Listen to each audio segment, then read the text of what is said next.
Should the wide world roll away, leaving black terror, limitless night, nor God, nor man, nor place to stand would be to me essential. Welcome to Ostracon, a podcast that translates fragments into the whole from which they came. Today we're talking about two poems by Stephen Crane, Should the Wide World Roll Away, and I, Workman, Make Me a Dream. Stephen Crane was born in Newark in 1871, and he died at the age of 28 in 1900 in Germany. In his short life, he wrote a number of pieces of fiction, the most famous of which is The Red Badge of Courage. He traveled the world extensively, was in a shipwreck, and left adrift in a lifeboat, which led him to write The Open Boat. And he also wrote poetry, which he referred to as his lines. He died of tuberculosis while living in Germany. We'll read and discuss two of his poems today, which have also been set to music, and we'll have links to all of them below. First, Should the Wide World Roll Away. Should the wide world roll away, leaving black terror, limitless night, nor God, nor man, nor place to stand would be to me essential, if thou and thy white arms were there, and the fall to doom a long way. You can read this poem in a material way, which is hopeless and also internally inconsistent, and therefore incomplete. Or it can be read in a way that extends beyond the material.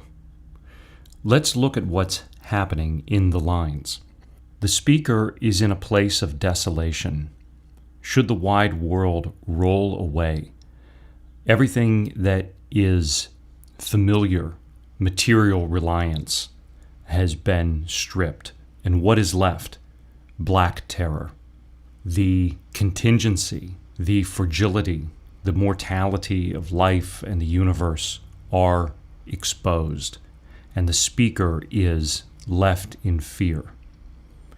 It goes on, limitless night, nor God, nor man, nor place to stand would be to me essential. In other words, the limitless night, the absolute nothingness that has been revealed by the contingency and impermanence of the universe, is not essential to the speaker. The speaker is not defined by the nothingness. Nor God, nor man, nor place to stand. If you read this in terms of a material love, a temporal love that is human only, then you would read this to say, God is also not essential, nor humanity, nor place to stand, which could either be the physical world in which we live and move, or even something more metaphorical like identity. Where do you stand? What do you think? In a material reading, all of these things are not essential if the arms of the beloved are there and the fall to doom a long way. In other words, if we find ourselves in a fragile and contingent state of hopelessness, then at least we can embrace one another on the way down for as long as we are going down. And I'll be happy to hold on to you as we go down into the nothingness. That's the material read. And I say it's an internally inconsistent read and therefore incomplete, although you'll find it's a common reading that is floated out there, that our temporal material love is sort of the temporary salve for ultimate meaninglessness. But why is that inconsistent? Well, first of all, it would be incorrect to say that the limitless night would not be essential if the poem is read as material and hopeless. Because if you read it as purely material, then the limitless night is in fact essential. It would be the only thing that was. If you read this poem materially, everything is headed into the limitless night. It's the defining characteristic. It's what everything amounts to. Even above and beyond the essential, it would be inevitable. The only hope would be the length of time of the fall, but there would be no doubt that we are falling and that the fall has an end and that the end is limitless night. The only way that the limitless night would not be essential is if the speaker has recourse to some deeper, higher identity and value, which is absent if the poem is read purely materially. Also, to say God, humanity, or a place to be would not be essential also would not make sense, because without them, there would be no human identity to set against the fall.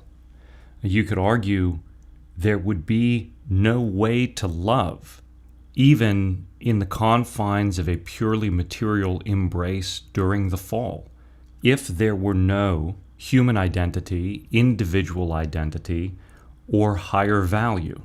So reading the poem materially is almost as though to say, I would have identity without identity. But is there another way to read this poem, one that is not constrained to the material, and therefore expresses something deeper? Should the wide world roll away, leaving black terror, limitless night? This still makes the same point, that the material world is a fragile and transient world that comes to an end.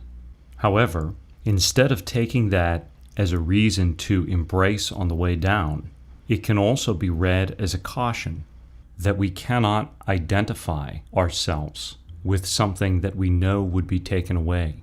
Otherwise, you would be left with nothing but this terror and hopelessness. So it can be read in a way imploring the reader not to fall into the illusion. But what stands contrary to that hopelessness? The open arms.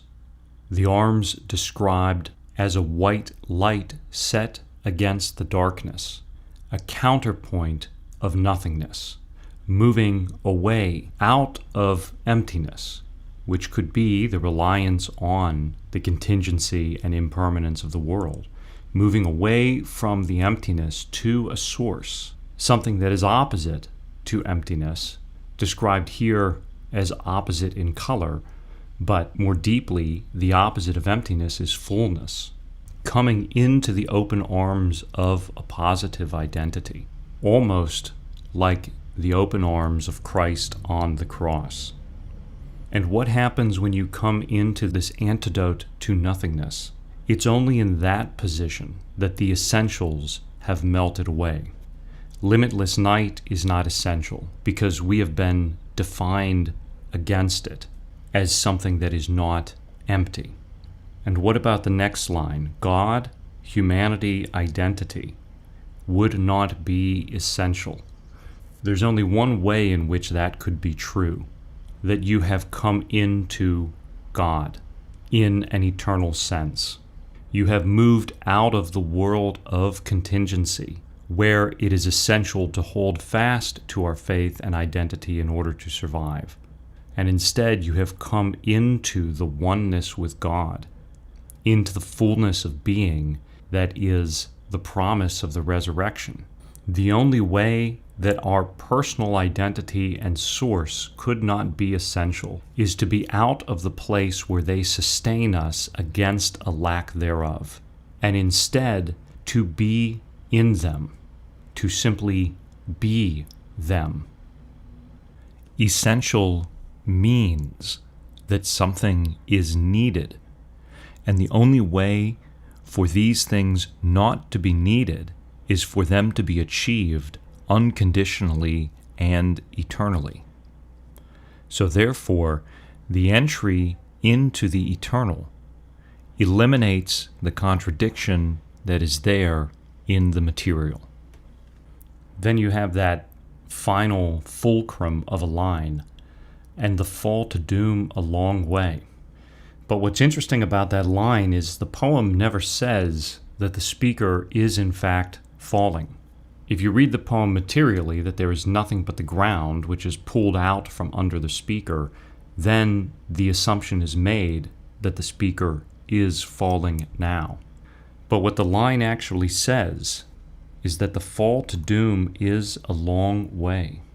The fall, the loss of paradise, the way, the Christian life, from loss to redemption. When in the positive identity of the open arms that stand against nothingness, then we have come the long way from the fall to the hope that lived even in the fall, the promise of redemption that lived even in the fall. So then, how to read this? Should the wide world roll away, leaving black terror, limitless night, when the true contingency and impermanence of the world is revealed to me, maybe in awareness of our own fragility, awareness of the shortness of time. When it is revealed to us, then what? Nor God, nor man, nor place to stand would be to me essential if thou and thy white arms were there. That the antidote is to come into the truth of God, that stands as a source that is opposite the nothingness, and all sense of material essentialness melts away because we would come into being itself, and would no longer be suffering in a world that is contingent, but would be in the resurrection taken into the non-contingent and eternal God, and the fall to doom a long way.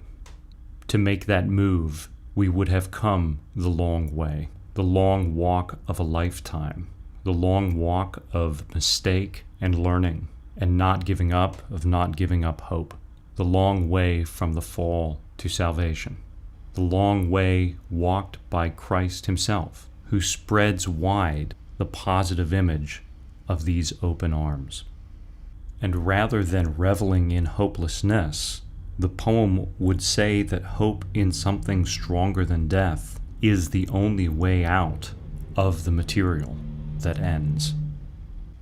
Our second poem, I, Workman, make me a dream.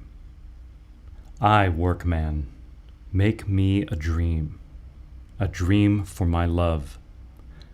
Cunningly weave sunlight, breezes, and flowers. Let it be of the cloth of meadows. And, good workman, let there be a man walking thereon. So here the speaker wants a dream for my love, which could be understood at the surface as a dream for a beloved, something beautiful, a beautiful life to give a beloved. Not just a gift, because what's made here is made of nature itself in a way that no handmade gift could ever be, but maybe a life for a beloved. And maybe even because the cloth has a man walking thereon, it's a gift of the self to the beloved. But you could go even further with it and read a dream for my love, not as a dream for my beloved, but a dream for love itself. That is, a purpose for the love that lives within us and moves us, a direction, even an application. Make a dream for my love. Make this perfect place and time where I apply my love, that I am capable of, into something great. And the cloth here tells us something about that aspiration and how it happens. Cunningly weave sunlight, breezes, and flowers. Let it be of the cloth of meadows, the place where love is realized and applied, The place where love becomes not just possible but real is in the beauty of the natural world. It's not a handmade dream. It's not a craft. It's not pretend. Its very structure is of things that live and die, of suns that rise and set, of flowers that fade and bloom.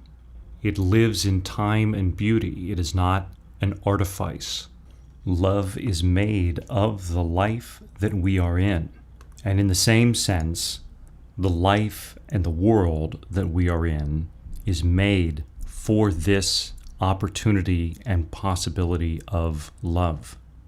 And then, good workman, let there be a man walking thereon. In other words, this landscape of life and time, though it be beautiful, is not complete without the placement of humanity within it. Humanity, in the image of God, is the final piece that raises the beauty of the world into a place where love is real. We're in the image of God because we love, and that completes the work, almost like the creation stories of Genesis. Also, it expresses a sense of agency. Make a dream from my love. Make it out of this time and place and beauty, but put a person in the dream. Let me give myself to this love in my humanity, in my own image of God. Let me be part of the gift. Let me be part of the dream. Let me be part of what is made. Let me be part of the time and place and beauty that is given, recognizing the reality that love is a gift of the self. But then the gift is not made alone, because who is he talking to? The workman. Workman, make me a dream. And it's a good workman that makes the dream and puts the human person in the dream, puts the human person into the possibility for love. And who would the workman be who weaves sunlight and cloths made of meadows? There is no material workman who makes things out of the substance of existence themselves. It's a call to God. Give us this gift where love is possible, and place me in it, and make it with me. And in that participation, we also then draw closer to God. It even recalls the idea of a marriage as a three-stranded cord, the two spouses and God woven together. It recalls also the idea that no material thing can bring absolute fulfillment. Without the God who places the human person in the tabernacle of the world in the image of love, there is otherwise no material fulfillment, even the beloved. If one looks to their beloved for the complete satisfaction of all hopes, needs, desires, understanding, they'll be disappointed because it's more than any other flawed human person could ever provide. Rather, the two beloved look to God together in unity and in love, and there together seek fulfillment. And the poem recognizes this because it doesn't say, "Beloved, make my love." It can't be done. It's beyond any lover or beloved. Rather, the poem goes to the divine creator. Give us this love and place us into it, and then we will be together in love with you. And now the love is directed towards a source of actual fulfillment. I, workman, make me a dream for my love. Cunningly weave sunlight, breezes, and flowers, and let it be of the cloth of meadows. And good workman, let there be a man walking thereon. And both these poems together point in the same upward direction of true love. That upward direction is further emphasized by the two ways that you could read each of the two poems. one being a horizontal love from one material thing to another material thing, which is ultimately incomplete, and the other being an upward love that is complete or completing. Also consider that these two poems point to this same ideal out of very different circumstances. When confronted with the contingent and the temporal cannot do anything for us. We have to go to the source of love that is identity itself. And even when laying in the sunlight in the cloth of meadows, overwhelmed with the possibilities of the world around us, it's not ourselves or some other person or object of love to which we can look to fulfill it. Rather go to the workman, the good workman, love itself, in whose image we are made, so that together, in love, we help to reveal the source to which we are together directed. One last thing I wanted to share. Both of these poems were set to music by a composer named Gregory Spears, who composed a contemporary opera called Paul's Case. It's named after a short story by the author Willa Cather. In the tragic story, a young man, Paul, does not find love or understanding in the world and cannot be comforted by the material things that he pursues, and he ultimately dies. But one of the things he loves is to work in the theater, and in one of the scenes of the opera, two performers on stage sing these two poems by Stephen Crane, and we'll link to one recording of it below. Perhaps they called to Paul, as to us, where to direct our love. You'll also hear a third poem by Stephen Crane in the music, one that we're not going to analyze today because it could be a whole episode in itself, but I'll read it to you. It's called, "And Do You Love Me?" And you love me. I love you. You are then cold coward. I, but beloved, when I strive to come to you, man's opinions, 1,000 thickets, my interwoven existence, my life, caught in the stubble of the world like a tender veil, this stays me. No strange move can I make without noise of tearing. I dare not. If love loves, there is no world, nor word. All is lost save thought of love, and place to dream. You love me? I love you. You are then cold coward. I, but beloved. And again we hear that consistent call to love beyond the confines and conflicts of the world, to be not afraid, to be not only a beloved coward, but to go towards the eternal love, where love loves, and only God is love. And next to that eternity, all the world is as nothing.